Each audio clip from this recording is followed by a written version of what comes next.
Where's the lionfish, boy? Well, follow me. And the dude was spot on. There's boom, whole bunch of lionfish here, and I figured I'd do a lionfish kebab. Boom, and see if we're successful. Oh my goodness, they were both pretty big too. That is what you call a lionfish kebab. This video is all about groupers. There's so many groupers in this video and different species.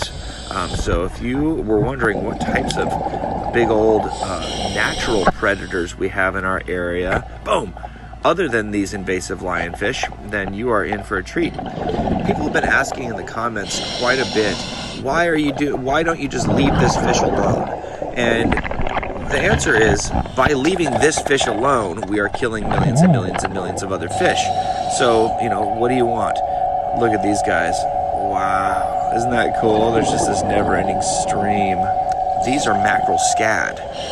So the reason why we remove these lionfish is because they are invasive in this area, so much so that they don't have any predators and nothing here knows that they are a predator. Look at this beautiful angelfish. If you catch one on a fishing pole and release it, that's technically illegal. I doubt the cops are going to come swarm your boat, but that's part of the problem, that people don't, they don't go down here and kill these enough. So divers are pretty rare. So if you have divers that want to go down on the reef and remove lionfish, that is a huge added bonus to the environment. So we are a rare breed, so it's nice to have people down there removing, boom, lionfish, where they would not normally have a predator. Now they do. This is an example of a human being a good predator instead of a bad predator. And little guy, boom, little tiny one. Now you see people say, like, it doesn't look like these lionfish are eating much at all. Look at how, boom, look at that miss. They are very slow, methodical feeders. It's not like lionfish are zipping around, flying over the place, eating fish. Boom. What they do is they're slow fish that just stalk other fish. They're what's known as an ambush predator. If you see this beautiful area right here, it's absolutely incredible. All these little fish, and guess who? Boom! There's the lionfish waiting to gobble up all those little fish. Those fish are meant for other predators, okay? These fish are meant to just live their lives and do their thing, and occasionally they'll get eaten by one of these predators, and that will help the natural order of things. And when you introduce a species like the lionfish, it doesn't know anything about this. All it knows is it's hungry, and it's so lucky to be in this area, cute little sock puppet, where there's nothing to stop it, and it's like, wow, I got a really good deal here. There's no predators. I have these spines to protect myself, and all I have to do is sit there and stick my spines up, and nobody will touch me. There's no one who's figured it out. Where they're from, they're used to having a lot more creatures predate on them. They used to have tons of different things, and people always ask, what eats the lionfish? And I'll tell you real quick, that is basically going to be other members of the lionfish family, frogfish, different members of the family of seahorse called the trumpet fish, and the coronet fish. There's also the white-tip reef shark, which hunts in coordination at night, indiscriminately hunting anything that moves with the little gray reef sharks. And all of those fish combine, along with a lot of other things throughout their lifespan that I don't even know about. I mean, there's other eels and groupers, everything eats them over there.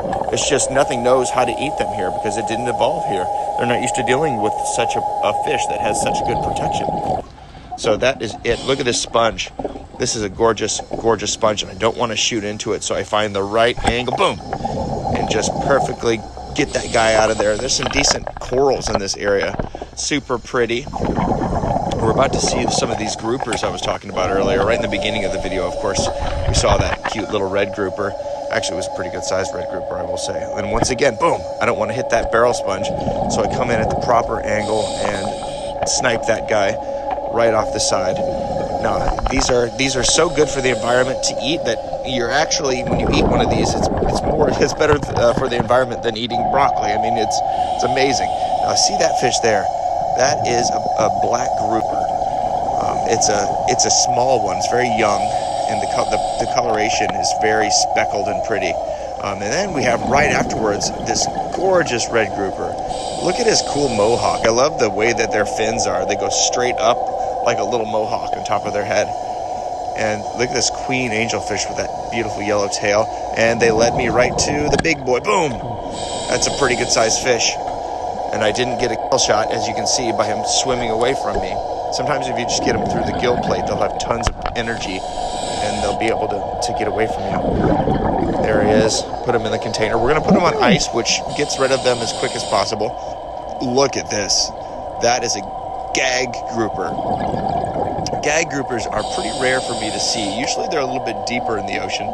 It's very rare to see a gag grouper. But this is a spot called the Delray Beach pipe. It's an old pipe that used to just pump waste out into the ocean. And now, look at that guy, a grouper down in that hole. It used to pump human waste that had been somewhat cleaned out into the ocean. This is what you call a black sea bass, which sea bass is just another name for a grouper. But this is a sea bass, and you can tell by its little pointy ends on there. There's another black. This area was just filled with little groupers, but as you can see, none of them are really worth shooting if you were a hunter that likes to shoot groupers, because they're all very small, except for this grouper. This is the Goliath grouper, but once again, this is a small Goliath. And these guys are protected because their numbers are extremely low. They're very rare in our oceans, and most places in the world have already killed them to extinction. So it's important for us to keep those groupers around. And here's another example of that one going into a little hole. Look at this gorgeous beauty. Looking right at this. Boom! Pokey boy. What a pretty grouper. It's just so neat to see this huge creature down there that is as big as a shark, but it's an actual fish. They're gigantinormous. Look at this little guy. Boom! Look at all that pretty coral. There's all these types of hard encrusting corals all over the place in here. This is just a gorgeous little area. And we got, boom! Perfect. We found quite a few lionfish on this dive. I was extremely impressed. And right before this, there was a whole bunch of them in another location. So we had a pretty good day in general compared to normal. We did not expect to find so many fish in Boynton Beach. We've already went through this area so much and wiped out so many fish that it's a real treat to find what we did. So we are about done. You can see my container there. I used to have a clear one. I got to get another clear one because this one is doesn't allow you guys to see the fish. So there we are. I have that line that goes up to the surface to my flag so that the boat knows where I'm at. Later, guys.